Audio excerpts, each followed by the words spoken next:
Hello hello. Sir, ಇದು Suzuki 1800 ಒಂದು ಗಾಡಿ ಕಳಿಸ್ಬಿಟ್ಟಿದ್ರಲ್ಲ, ಹೌದು ಸರ್, ಹೌದು ಸರ್, ಬೆಳಗ್ಗೆ ಕಳಿಸಿದ್ದೆ ಒಂದು. ಮಾಡಲ್ ಎಷ್ಟು ಗಾಡಿ? ಅದು 2004 ಸರ್. ಅದು ಓನರ್ ಎಷ್ಟಾಗಿದ್ದಾರೆ? ಓನರ್ 5 ಸರ್, 5 ಆಗಿದೆ. ನಾವು ತಗೊಳ್ಳೋರು 6. ಡಾಕ್ಯುಮೆಂಟ್ಸ್ ಎಲ್ಲ ರನ್ನಿಂಗ್ ಇದೆ? ಎಲ್ಲ ರನ್ನಿಂಗ್ ಇದೆ. 29 FC ಇದೆ. ಹ್ಮ್ 6 ತಿಂಗಳು ಇನ್ಶೂರೆನ್ಸ್ ಇದೆ. ಹ್ಮ್ ಫ್ರಂಟ್ 2 ಟೈರ್ 80% ಇದೆ. ಹ್ಮ್ ಬ್ಯಾಕ್ 2 ಟೈರ್ 50% ಇದೆ. ಹ್ಮ್ ಸೀಟ್ ಎಲ್ಲ ಚೆನ್ನಾಗಿದೆ, ಲೆದರ್. ರನ್ನಿಂಗ್ ಎಷ್ಟಾಗಿದೆ ಗಾಡಿ ಇದು? 130 ಆಗಿದೆ ಸರ್. ಎಸಿನ ನಾನ್ ಎಸಿನ ಇದೆ ಗಾಡಿ? ನಾನ್ AC ಸರ್. ನಾನ್ ಎಸಿ ಬರ್ತದೆ. ಇಂಜಿನ್ ಎಲ್ಲ ಚೆನ್ನಾಗಿದೆ? ಓ, ಇಂಜಿನ್ ಫಸ್ಟ್ ಕ್ಲಾಸ್ ಇದೆ ಸರ್. ನೀವು ಎಕ್ಸ್ಟ್ರಾ ಫಿಟ್ಟಿಂಗ್ ಏನು ಮಾಡಿಸಿಲ್ಲ ಗಾಡಿಗೆ?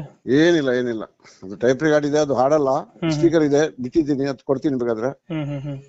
ಡೆಂಟು ಕ್ರಾಚಸ್ ಹತ್ರ ಏನಿಲ್ಲ ಅಲ್ಲ? ಏನಿಲ್ಲ, ಇಲ್ಲ. ಒಂದು ರೈಟ್ ಸೈಡ್ ಡೋರ್ ಒಂದು ಸ್ವಲ್ಪ ಇದಾಗಿತ್ತು ಸರ್, ಬೈಕ್ ನೋಡಿ ಹೊಡೆದು. ಅದು ಒಂದು ಪೈಂಟ್ ಮಾಡಿದೀನಿ, ಡೋರ್ ಒಂದು. ಒರಿಜಿನಲ್ ಪೈಂಟ್, ಬಾಕಿ ಎಲ್ಲ. ಎಲ್ಲಿ ಬರುತ್ತೆ ಲೊಕೇಶನ್ ಗಾಡಿ ಇದು? ಇದು ಚಿಕ್ಕಮಗಳೂರು ಡಿಸ್ಟ್ರಿಕ್ಟ್ ಸರ್, ಮೂಡಿಗೆರೆ. ಚಿಕ್ಕಮಗಳೂರು ಮೂಡಿಗೆರೆ. ಹೌದು ಸರ್. ಎಷ್ಟು